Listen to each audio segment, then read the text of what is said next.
Tae-jin stood outside the commander's office and took a deep breath. The metal door slid open with a soft hiss. Inside, Commander Veltros sat behind a massive desk. The alien was twice Tae-jin's size, with gray skin like stone and 4 arms crossed over his chest.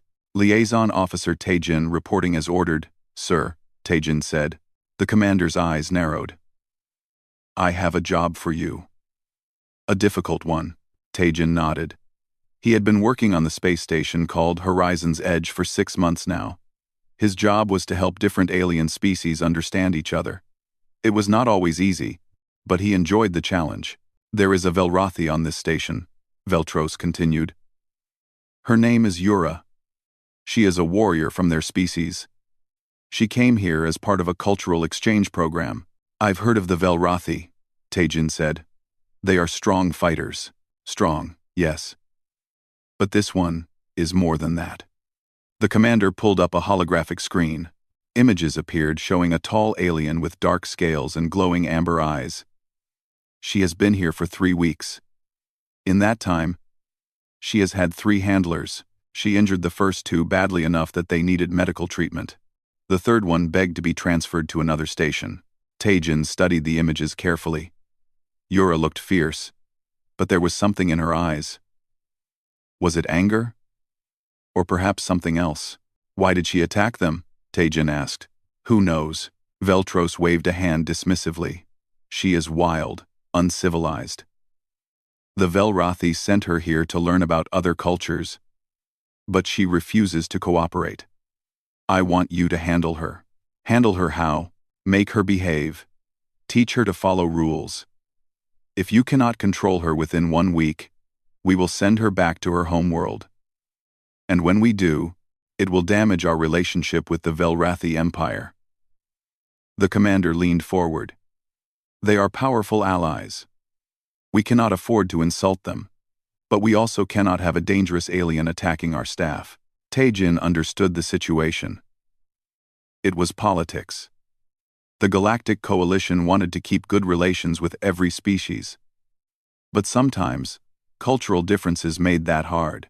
"I'll do my best, sir," Tae-jin said. "Your best had better be good enough." Veltros handed him a datapad. "This contains all the information we have about Yura and her species. Study it. Her quarters are in Section 7, Level 12. They had to reinforce the walls after she damaged them." Tae-jin took the datapad and left the office. As he walked through the station's corridors, he read the information. The Velrothi were a warrior species.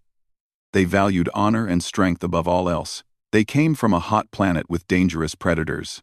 Their society was built around combat and proving oneself through physical challenges. Yura was a princess, the daughter of a clan leader. She had been sent to the station to learn about other species and represent her people. But according to the reports, she had been uncooperative, violent, and refused all attempts at communication. Tae-jin frowned. The reports didn't sound right. They described her like an animal, not an intelligent being. He had learned in his training that most problems between species came from misunderstanding, not from evil intentions. When he reached Section 7, he noticed the corridors were empty. A security officer stopped him. "You can't go down there," the officer said. "That's where the wild one lives." "I'm her new handler," Tae-jin explained, showing his identification. The officer looked surprised. "You? But you're human. Humans are small. She'll break you in half." "Maybe," Tae-jin said with a small smile. "But I'd like to try talking to her first." The officer shook his head but let him pass. Tae-jin walked down the corridor until he reached a heavy door. There was a warning sign on it in multiple languages. It said, "Dangerous individual. Approach with extreme caution. Ma. Ma." Tae-jin looked at the door controls. The previous handlers had set up force fields and security locks. They had treated Yura's quarters like a prison cell. He thought about what he had read. The Velrothi valued honor and respect. How would she feel being locked up like a criminal? He pressed the door chime and waited. Nothing happened. He pressed it again. Still nothing. Finally, He knocked on the door with his fist. The way people did on Earth. There was a long silence. Then a voice came through the speaker, speaking in broken standard language. "Go away. My name is Taejin," he said clearly. "I am your new liaison officer. I would like to speak with you." "No, leave. I will wait here until you open the door. I have nowhere else to be." Another long silence. Then the door suddenly slid open. Taejin found himself looking up at Yura. She was even more impressive in person. She stood over 7 feet tall, with scales that looked like polished black stone. Her eyes glowed amber in the dim light of her quarters. She wore minimal clothing, just enough to cover herself, and her muscles were clearly visible beneath her scales. A long tail moved behind her like a whip. "You are small," she said, looking down at him. "Yes, humans are smaller than Velrathi," Taejin agreed. He did not step back, even though his heart was beating fast. "May I come in?" She stared at him. Her eyes were searching his face for something. Fear. Probably. The other handlers had been afraid of her. But Taejin kept his breathing steady and met her gaze. "You have no weapons," she observed. "I don't need weapons to talk," Taejin said.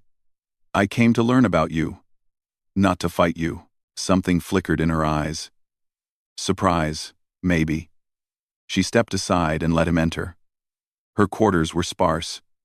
The furniture that had been provided was broken and pushed into corners. The walls had deep scratches in them, but the space was clean and organized in its own way. "The others," Yura said slowly. "They came with guards, with shock weapons, with force fields." "I know," Taejin said. "I read their reports. They treated you like a prisoner." "Yes," her tail lashed once. Like an animal in a cage, Taejin sat down on the floor, cross-legged. It was a non-threatening posture. "In my culture, we have a saying. If you want to understand someone, you must first listen to them. So I am here to listen. Will you tell me about your world?"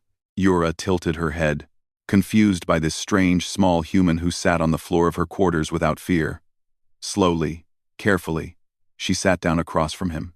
Her tail curled around her body. "Why?" she asked. "Why do you care?"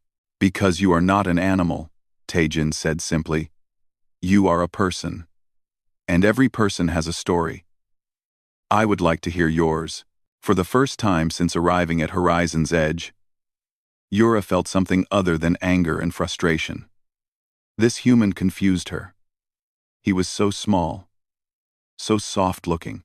His species had no claws, no scales, no natural weapons, but he sat before her without trembling. And his eyes, dark and calm, looked at her like she was someone worth knowing. Maybe, she thought, this one would be different. 3 days passed. Taejin came to Yura's quarters every morning at the same time. He brought no weapons, no guards, and no force fields. He simply came to talk and to listen. On the first day, Yura told him about her homeworld. She described the red deserts where her clan lived, the great beasts they hunted, and the honor duels that settled disputes. She spoke about her father, the clan leader, who had sent her to the stars to learn about other species. He said, "I must understand the galaxy," Yura explained. "Our people have been alone for too long. Now we join this coalition, and I must learn their ways." "But the others did not try to learn your ways," Taejin observed. Yura's eyes flashed with anger. "No. They treated me like I was stupid, like I was dangerous. They put a collar on my neck that shocked me if I moved too quickly. They locked me in this room and only let me out with guards surrounding me." Taejin felt anger rise in his chest, but he kept his voice calm. "That was wrong. In my culture, we believe everyone deserves dignity and respect. They should have treated you better." "Your culture is strange," Yura said, but there was no insult in her words, only curiosity. On the second day, Taejin noticed something important. Yura was restless. She paced back and forth in her quarters like a caged animal. Her scales seemed dull, and her movements were agitated. "Are you feeling well?" he asked. "I need to fight," she said through gritted teeth. My body needs combat. It is how my species works. We must engage in physical challenge, or we become sick, weak, depressed. How long has it been since you fought? 3 weeks, since I came here. She slammed her fist against the wall, leaving a dent. They would not let me use the training facilities. They said I was too dangerous.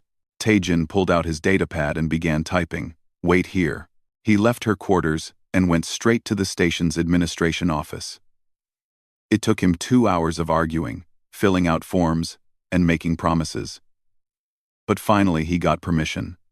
Yura would be allowed to use the advanced combat training facility every morning from 5 to 7, before other species were awake. When he returned and told her, Yura stared at him in disbelief. You did this for me. Of course, Taejin said. You told me what you needed. I listened. The next morning, Taejin met Yura outside the combat facility at 5 in the morning. The place was empty except for them. The facility had holographic combat simulators that could create any enemy or scenario. I will wait here while you train, Taejin said. No, Yura looked at him with her glowing eyes. You will come inside.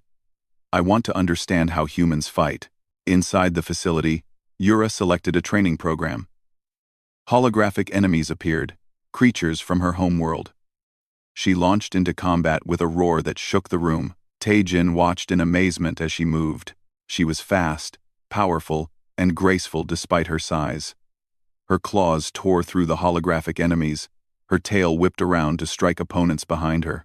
When the program ended, Yura was breathing heavily, but her eyes were brighter. Her scales seemed to shine more. She looked more alive than Taejin had ever seen her. Better? He asked. Much better, she admitted. Then she looked at him with interest. Now you. Me? Yes. Show me how humans fight. You have no claws, no scales, no venom or natural weapons. How does your species survive? Taejin hesitated. Then, he selected a basic combat program. He wasn't a soldier, but all humans in the coalition were required to learn self-defense. He had studied Taekwondo since he was a child on Earth. The holographic enemies appeared. Taejin moved into a fighting stance. Where Yura had used raw power, he used speed and precision. He dodged attacks, using his smaller size as an advantage. His kicks and strikes targeted weak points on the holographic enemies. Yura watched with intense focus. When the program ended, she approached him. You are small, she said. But you are not weak. You fight smart. Humans must fight smart. Taejin explained. We are not the strongest or fastest species, but we observe, we learn, and we adapt. That is how we survived on our world. That afternoon, something happened that changed everything. Taejin and Yura were in the station's common area. Taejin was showing her how to use the food dispensers that served meals from different cultures. A group of Korthan mercenaries were nearby, drinking and talking loudly. One of them noticed Yura. He was large and scarred, clearly drunk. Hey, he shouted. Is that the crazy one? Taejin stepped slightly in front of Yura. Please leave us alone. We're not bothering anyone. The Korthan stood up and walked over. He was huge, easily 3 times Taejin's weight. I'm talking to the lizard, not you, little human. He pushed Taejin aside roughly. Taejin stumbled but kept his balance. His face remained calm, but his voice became harder. Touch me again, and you'll regret it. The Korthan laughed. You? You're going to make me regret it? He reached out to push Taejin again. What happened next took only 3 seconds. Taejin moved with sudden speed. He grabbed the Korthan's arm, twisted his body, and used the alien's own momentum against him. The Korthan found himself flipped through the air and slammed onto the ground. Before he could react, Taejin had his arm locked in a painful position. I warned you, Taejin said quietly. The entire common area went silent. Everyone stared at the small human holding down the large Korthan mercenary. Security arrived quickly and took the drunk mercenary away. Taejin helped calm the situation. explaining what had happened. When it was over, Yura looked at Taejin with new eyes. "You are a warrior," she said with certainty. "I'm a diplomat," Taejin corrected. "No." Yura shook her head. "You are both. Your people. They are warriors who hide their strength. They appear soft and weak. But inside, they are strong." That evening, back in her quarters, Yura asked Taejin more questions about humans. He showed her records from Earth's history. He explained how humans had started as weak creatures on a dangerous planet. They had no claws to fight predators, no thick fur to survive the cold, no venom to kill prey. "So how did you survive?" Yura asked, genuinely puzzled. "We ran," Taejin said. "When other predators were faster in a sprint, we ran longer. We chased prey until they collapsed from exhaustion. We called it persistence hunting. And we never gave up.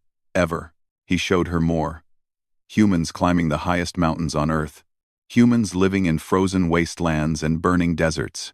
Humans building cities and farms in every corner of their world. "Your people conquered your entire planet," Yura said slowly. "Without natural weapons. Yes, we used our minds, our endurance, and our stubborn refusal to quit." Yura was quiet for a long time. Then she said something that surprised Taejin. "I understand now why the Coalition accepted your species.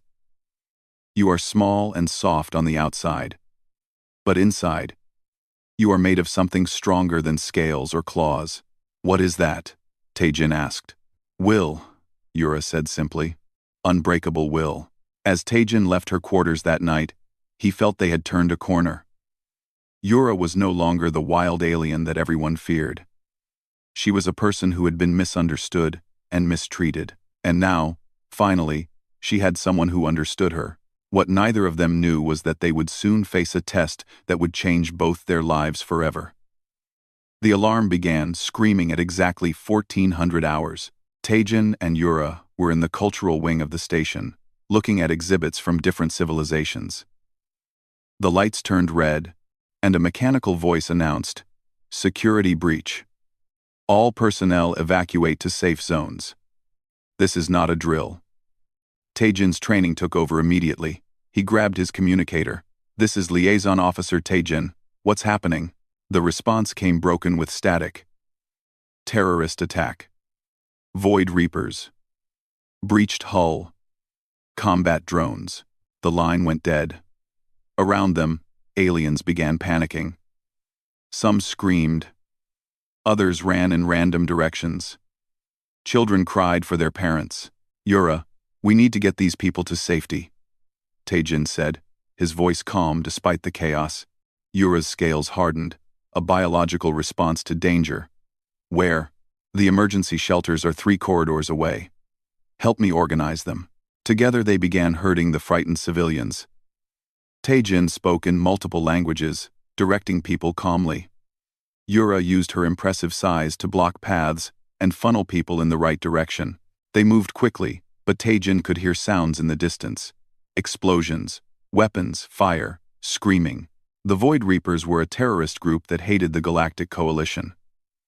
They believed different species should never mix. They had attacked stations before, always with maximum violence. When they reached the emergency shelter, most of the civilians were safe inside.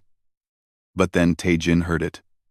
Small voices crying from a side corridor.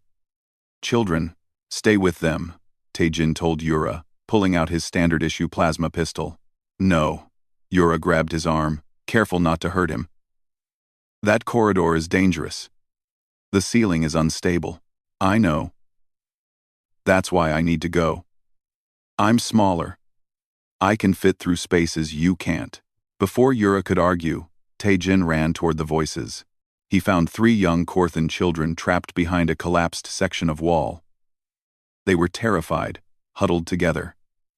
The ceiling above them groaned ominously. "It's okay," Taejin said gently, holstering his weapon. "I'm going to get you out." He began crawling through the debris. His human flexibility allowed him to squeeze through gaps that larger aliens couldn't manage. Behind him, he heard heavy footsteps. Yura had followed. "I told you to stay with the others," Taejin said, "and I decided to follow you." Yura replied. She positioned herself under a beam that looked ready to fall. Get the children. I will hold this. Teijin nodded and focused on the rescue. He spoke softly to the children, keeping them calm as he guided them out one by one. Just as he reached for the last child, the beam Yura was holding began to crack. Teijin, hurry! He grabbed the child and pulled. They scrambled back just as the beam collapsed. Yura rolled away, and they all made it to safety with seconds to spare. But they weren't safe yet. As they emerged from the corridor, a combat drone appeared. It was a deadly machine, hovering on anti-gravity, with multiple weapons pointed at them. The children screamed. Teijin pushed the children behind Yura and aimed his pistol at the drone. He knew he was outgunned.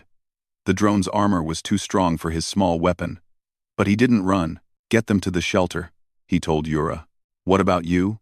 I'll distract it. Give you time. He smiled at her. Remember what I said about humans? We never quit. The drone's weapons powered up. Teijin rolled to the side as energy blasts tore through the space where he had been standing. He returned fire, his shots bouncing off the drone's armor, but he wasn't trying to destroy it. He was trying to keep its attention. He moved constantly, using pillars and doorways for cover. The drone followed him, ignoring Yura and the children. Teijin's mind worked quickly, calculating angles and distances. He was running out of places to hide. Then Yura appeared above the drone. She had climbed the wall with her claws and dropped onto the machine like a predator. Her claws tore through its armor like it was paper. Circuits sparked and metal screamed. The drone fell to the ground, destroyed. You could have been killed, Yura said, anger in her voice. So could those children, Teijin replied, breathing hard. They got the children to the shelter. But the attack wasn't over. More drones were sweeping through the station. Security forces were fighting back. But they were overwhelmed. Teijin knew the layout of the station better than most people. He began leading survivors to safety, with Yura at his side. What amazed Yura was how Teijin changed. The gentle diplomat became something else. He moved with purpose and precision. He used the environment against the drones, leading them into bottlenecks. He was armed with only a small pistol, but his knowledge of tactics made him dangerous. When a group of civilians became trapped in a room with no exits, Teijin didn't panic. He remembered there was a maintenance shaft, too small for most species, but humans could fit. He led them through, one by one, while Yura guarded the entrance. His leg was injured when debris fell on him, but he kept moving. His face was covered in sweat and dirt, but his eyes remained focused. He didn't stop to rest, didn't complain, didn't quit.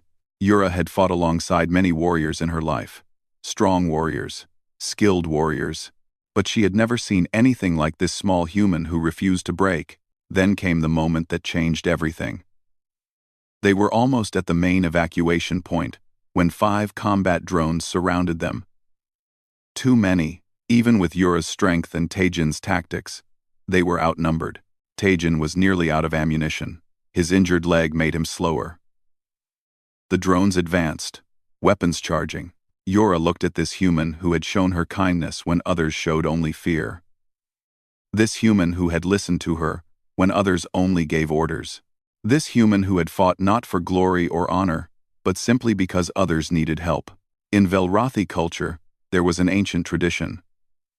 When a warrior found another being worthy of the highest respect, they could claim them as Keshtar, shield companion. It was a sacred bond, a promise to protect each other until death.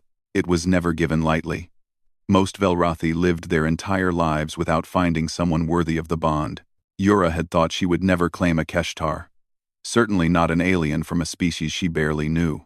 But watching Teijin prepare to fight even though he was hurt, even though the odds were impossible, she understood. This human had the soul of a true warrior. Not because he was strong, not because he had claws or scales, but because he had courage, honor, and a will that could not be broken. She roared. The sound echoed through the corridor, making the drones pause. Then she spoke in her native tongue, words that had not changed in 10,000 years of Velrathi history. I, Yura of the Red Desert Clan, Claim this being as my Keshtar. He is my shield, and I am his. Any who threaten him threaten me. Any who harm him will face my wrath until the suns grow cold." Her scales hardened further, turning almost black. Her eyes blazed brighter. Her combat biology activated fully. Something that only happened in the most serious battles. She positioned herself in front of Taejin, her body between him and the drones. "Stay behind me," she commanded. "What did you just say?" Taejin asked, confused by the Velrathi words. "Later. Right now, we fight." And fight they did. Yura became a whirlwind of claws and strength. But it wasn't mindless rage. Taejin called out warnings, telling her where the drones were moving. She followed his tactical instructions without question. They moved together like they had trained for years instead of days. When a drone targeted Taejin, Yura was there, her body taking the hit. When Yura was focused on one enemy, Taejin shot another that was trying to flank her. They protected each other, shield and sword. When the last drone fell, both of them were exhausted. Security forces arrived to find them standing back to back, surrounded by destroyed machines. Taejin looked up at Yura. "What did you say before, in your language?" Yura met his eyes. "I claimed you as my Keshtar, my shield companion. It means I will protect you with my life. And I expect the same from you." "I don't understand." "You will," Yura said. "And so will everyone else." What neither of them realized was that those words would change not just their lives, but the relationship between their entire species. The attack ended after 6 hours. The Void Reapers were defeated, but the station had suffered heavy damage. 37 people were dead. Over 100 were injured. It could have been much worse. The quick actions of security forces and brave individuals had saved many lives. Taejin and Yura were taken to the medical center. Taejin's leg was treated and bandaged. Yura had taken several energy blasts to protect him, leaving burn marks on her scales. But her armor-like skin had protected her from serious harm. In the medical center, Taejin finally had time to ask questions. "Yura, what exactly did you do when you spoke those words?" Yura was quiet for a moment. "In my culture, there is a sacred bond called Keshtar. It means shield companion. When a warrior finds another being who is truly worthy, they can claim them as Keshtar. It is a promise to protect each other with our lives." "And you claimed me?" "Yes." She looked at him seriously. "You proved yourself worthy. You fought not for yourself, but for others. You showed courage, even when afraid. You never quit, even when hurt. These are the qualities of a true warrior." "But I'm not a warrior. I'm a diplomat." "You are both," Yura said firmly. "And now you are my Keshtar, my shield companion. This bond is sacred to my people." Taejin didn't fully understand the significance yet, but he would soon. The next morning, Commander Veltros summoned Taejin to his office. The commander's face was dark with anger. "What did you do?" Veltros demanded. "Sir, the Velrathi High Council has contacted us. They are demanding information about you and Yura. They want to know how a human earned the title of Keshtar." The commander slammed his fist on the desk. "Do you understand what you've done? No off-worlder has ever been claimed as Keshtar in the entire history of the Velrathi species." "I didn't do anything, sir. Yura made that choice." "Did you manipulate her? Did you trick her somehow?" Taejin felt anger rise in his chest. "No, sir. I treated her with respect. I listened to her. And when the attack came, we fought together to save lives." "This is a political disaster," Veltros said. "Other species are suspicious. They think this is a human plot to gain influence with the Velrathi Empire. I'm placing you under investigation. Until this is resolved, you are not to have contact with Yura. Sir, you can't separate us. The bond." "I don't care about the bond," Veltros shouted. "I care about this station and the coalition. You are dismissed." Taejin left the office feeling frustrated and worried. When he tried to visit Yura, guards stopped him. "Commander's orders. No contact." Inside her quarters, Yura was furious. When station officials tried to question her, she refused to speak. When they brought her food, she didn't eat. She would only cooperate with Tae-jin, and they wouldn't let her see him. Days passed. The station's leadership was divided. Some believed Tae-jin had done something wrong. Others thought the situation was being handled poorly. Meanwhile, representatives from various species held meetings, discussing what this meant for political relationships. Then security footage from the attack was reviewed by an independent committee. They watched as Tae-jin organized evacuations. They saw him rescue the children from the collapsed corridor. They watched him draw drone fire to protect civilians. They saw him fight beside Yura with tactics and courage. One committee member, a Korthon named Dae-sung, spoke up. This human didn't manipulate anyone. He saved lives, including Korthon children. My own nephew was one of the children he rescued. The committee began to understand. Tae-jin had acted with honor. The footage showed him injured, bleeding, exhausted, but never stopping. He helped aliens of all species without discrimination. He put himself in danger repeatedly to protect others. They watched the moment when Yura claimed him. They saw the drones surrounding them. They saw Tae-jin preparing to fight despite being outmatched. They saw Yura's decision to claim him as Keshtar, and how they fought together afterward. He earned it, another committee member said quietly. By the standards of any warrior culture, he earned it. On the 5th day after the attack, a ship arrived at the station. It carried a delegation from the Velrathi homeworld. Leading them was Hae-rin, a human ambassador who had spent 20 years working with the Velrathi people. Hae-rin requested a meeting with Tae-jin immediately. They sat in a quiet conference room. You've caused quite a stir, Hae-rin said, but she was smiling slightly. I didn't mean to cause any problems, Tae-jin said. I know. I've watched the security footage. You did something remarkable. She became serious. But you need to understand what has happened. The Keshtar bond is sacred to the Velrathi. It is never claimed lightly. Yura has declared that she will die for you. She expects the same from you. This is not friendship. This is not alliance. This is a bond deeper than blood. I understand loyalty, Tae-jin said. It's more than loyalty. In Velrathi culture, a Keshtar bond cannot be broken except by death. You are connected to her now. Her honor is your honor. Her enemies are your enemies. Her clan is your clan. Hae-rin leaned forward. Tae-jin, you are the first human to ever receive this honor. The Velrathi High Council is watching. They want to see if you are truly worthy. How do I prove that? There will be a trial. Not a legal trial, but a combat trial. It is the Velrathi way. You must prove yourself worthy in 3 challenges. If you succeed, the bond will be recognized by the High Council. If you fail... She didn't finish the sentence. What happens if I fail? Yura will be recalled to her homeworld in disgrace. Her claim will be seen as a mistake, and humanity's relationship with the Velrathi Empire will be damaged. They will see us as weak, unworthy of their respect. Tae-jin took a deep breath. When is this trial? 3 days. The Velrathi delegation wants to conduct it here, on this station, so other species can witness it. That evening, Tae-jin was finally allowed to see Yura.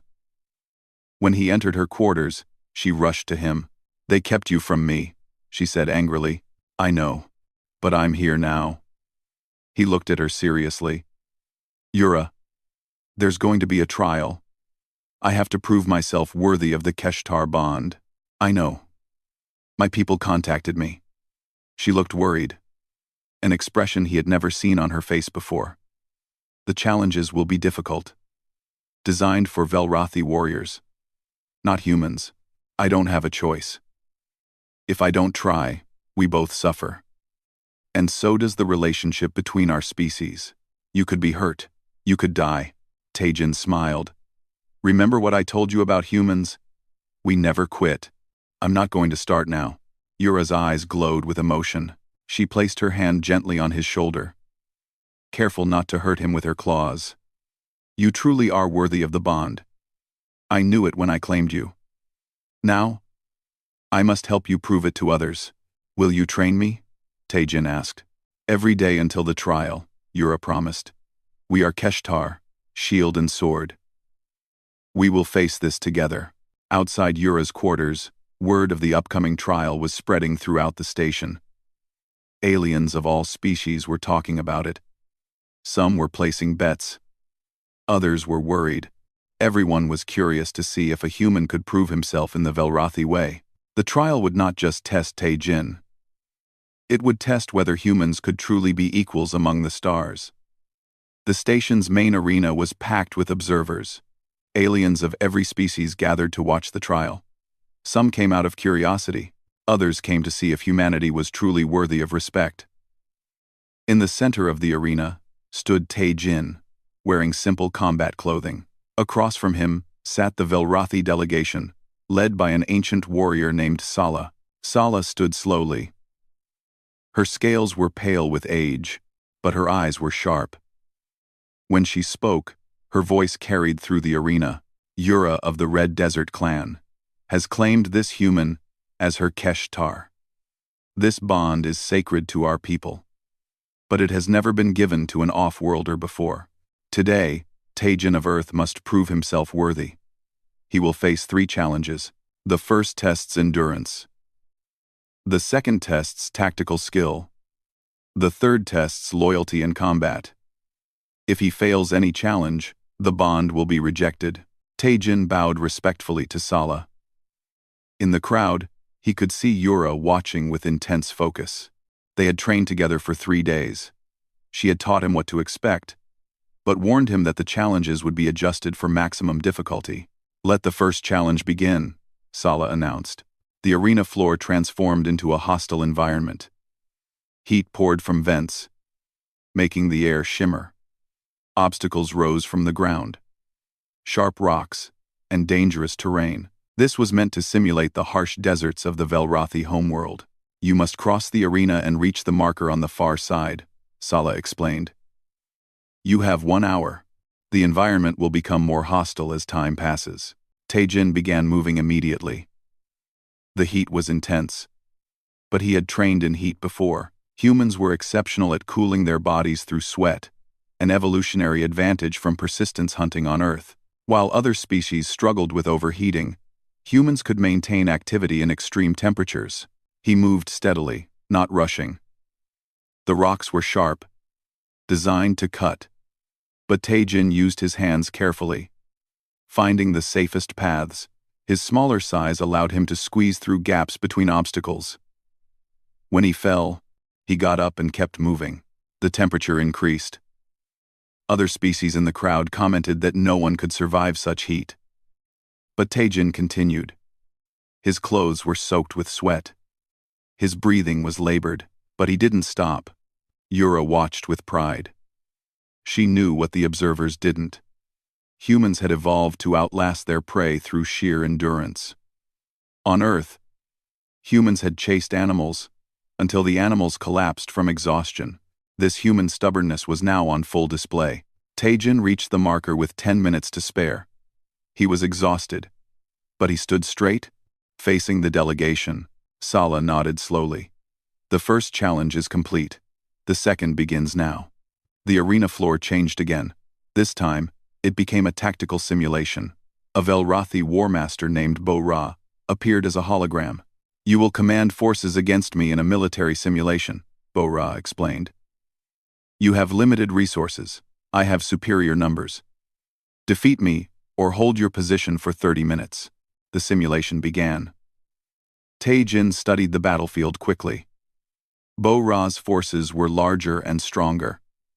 In a direct fight, Tae-Jin would lose quickly. But humans didn't fight directly when outmatched.